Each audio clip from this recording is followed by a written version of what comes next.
సీతారాంబాగ్ ఆలయం నుంచి శ్రీరాముడి శోభయాత్ర ప్రారంభమైంది.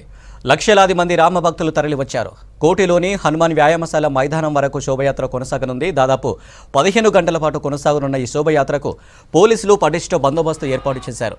ప్రధాన ఊరేగింపు సీతారాంబాగ్ ఆలయం నుంచి బోయిగూడ కమాన్, జాలి హనుమాన్, మంగల్ఘాట్ రోడ్డు, పురాణపూల్, గాంధీ విగ్రహం, దూల్పేట్, చుడి బజార్, బేగం బజార్, జుమరేద్ బజార్, బేగం బజార్, గౌలిగూడ, సుల్తాన్ బజార్, కోటి మీదుగా శోభయాత్ర జరగనుంది.